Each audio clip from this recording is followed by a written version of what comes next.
കഥയുടെ പേര് തെളിവ്. ഹിമാലയത്തിൻ്റെ താഴ്വരയിലെ ഒരു രാജ്യത്തിൽ ബുദ്ധിമാനായ ഒരു രാജാവുണ്ടായിരുന്നു.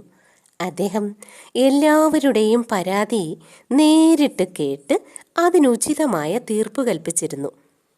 പരാതിക്കാരൻ ഒരു പണം രാജാവിൻ്റെ മുന്നിൽ കാണിക്കയായി വെച്ചിട്ട് വേണമായിരുന്നു പരാതി പറയുവാൻ.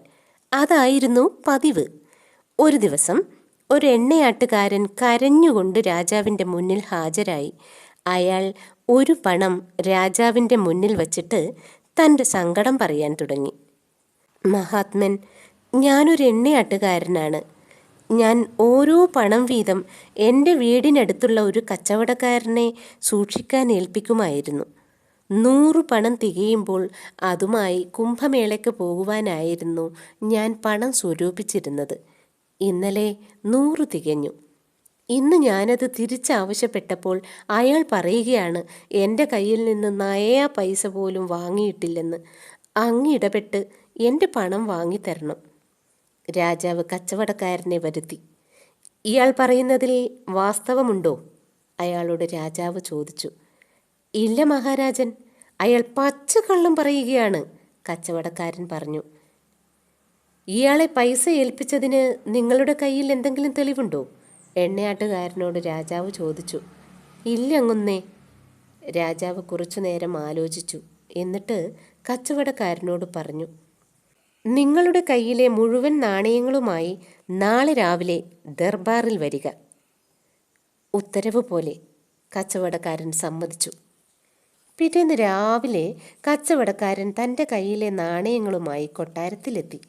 രാജാവ് ഒരു പരന്ന പാത്രത്തിൽ വെള്ളം കൊണ്ടുവന്നു വെക്കാൻ കൽപ്പിച്ചു. പരിചാരകൻ വെള്ളം കൊണ്ടുവന്നു വെച്ചു. രാജാവ് വെള്ളത്തിലേക്ക് കച്ചവടക്കാരൻ കൊണ്ടുവന്ന നാണയങ്ങൾ മുഴുവനുമിട്ടു. അല്പം കഴിഞ്ഞ് അതിൽ നിന്നോരോ നാണയങ്ങളായി എടുത്ത് പരിശോധിച്ച് 2 കൂനകളായി കൂട്ടി. വെള്ളത്തിൽ നിന്ന് എല്ലാ നാണയങ്ങളും എടുത്ത ശേഷം രാജാവ് നാണയത്തിൻ്റെ 2 കൂനയും എണ്ണി. ഒരു കൂനയിൽ കൃത്യമായും 100 നാണയങ്ങളുണ്ടായിരുന്നു. രാജാവിൻ്റെ മുഖം ദേഷ്യം കൊണ്ട് ചുമന്നു. ആരെവിടെ? ഈ വ്യാപാരി കുറ്റവാളിയെന്ന് തെളിഞ്ഞിരിക്കുന്നു. ചതിയനായ അയാളെ തുറുങ്കിലടക്കാൻ നാം കൽപ്പിക്കുന്നു. സഭാവാസികൾ അമ്പരന്നു. എങ്ങനെയാണ് അങ്ങ് സത്യം മനസ്സിലാക്കിയത്? പ്രധാനമന്ത്രി ചോദിച്ചു. നിസ്സാരം. ഈ എണ്ണയാട്ടുകാരൻ ഓരോ നാണയമായാണ് വ്യാപാരിയെ ഏൽപ്പിച്ചിരുന്നത്. എണ്ണയാട്ടുകാരനായതുകൊണ്ട് അയാൾ കൈകാര്യം ചെയ്ത നാണയത്തിൽ സ്വാഭാവികമായും എണ്ണയുടെ അംശമുണ്ടായിരിക്കുമല്ലോ. ഞാൻ നാണയങ്ങൾ വെള്ളത്തിലിട്ടു തിരികെ എടുക്കുമ്പോൾ എണ്ണ പുരണ്ട നാണയങ്ങളിൽ വെള്ളം പറ്റാതിരിക്കുന്നത് പ്രത്യേകം ശ്രദ്ധിച്ചു.